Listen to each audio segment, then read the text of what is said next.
Okay, so for this one, the question's asking us to identify the removable discontinuity. So we're looking for some point x, y where this function is discontinuous. And your question started with, how do I know if it's in reduced form already? Okay, so let me start there. So here's our function. If this had been like x squared minus 2, I wouldn't be able to factor that. This would be prime, this would be prime, I would be done. Like, same as if I had x equals 7/3. There's nothing that goes into 7s and 3s, so that fraction wouldn't reduce. Versus if I had x equals 4/6, I would go, oh, that does factor, and this factors, and I'm able to reduce out those 2's. That's the same concept that we're doing here. This does factor, so if I'm able to reduce, then that means I'm not in lowest terms. So I'm going to get rid of that stuff and go back to the algebra. Okay, so for that numerator, that would be x plus 1 and x minus 1 over x minus 1. So right there where I have a point that reduces out like that, that's a removable discontinuity. So when I have just, something like x squared minus 1, here x can still not be 1, and that's going to be a vertical asymptote. Here, x can't equal 1, but it's not going to be a vertical asymptote. It's going to be this little hole in the graph, and I'll show you that in just a second.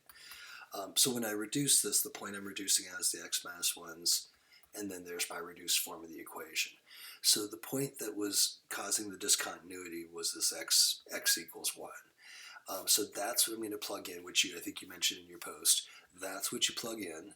So I'm going to since x cannot equal 1, it's the removable discontinuity. That's what I plug into the reduced form, because that allows me to solve it and figure out if this was allowed, the y would be 2. So our point is going to be at 1, 2. And the reason I can't just plug that into the original is if I try to plug this 1 in here before I reduce, what happens is I get 1 squared minus 1 over 1 minus 1, and y equals 0 over 0, which is an indeterminate form. You can't divide by 0, so that gave me no information.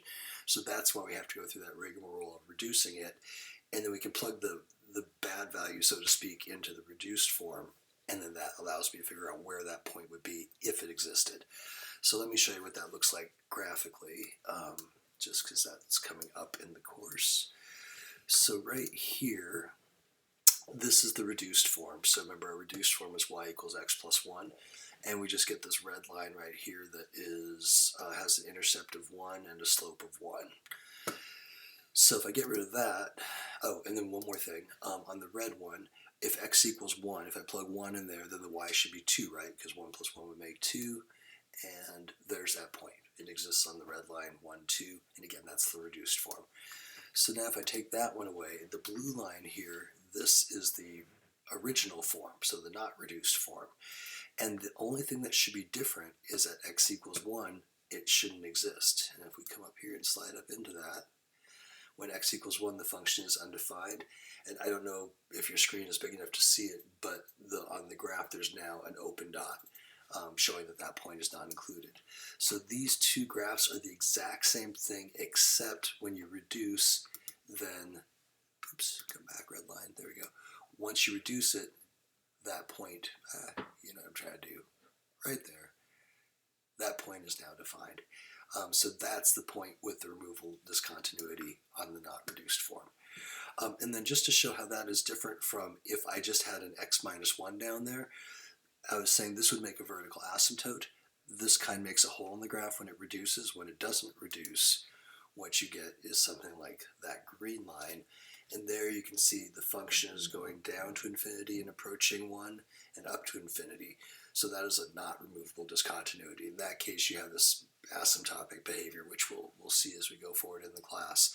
But for the removable one, that's the one right there where we can say this thing is just undefined at that one single point and doesn't behave as the green line. So that's the difference between a vertical asymptote, the green one, which, just to show what that would look like, that would be x equals 1. Let's see. So that purple line right there,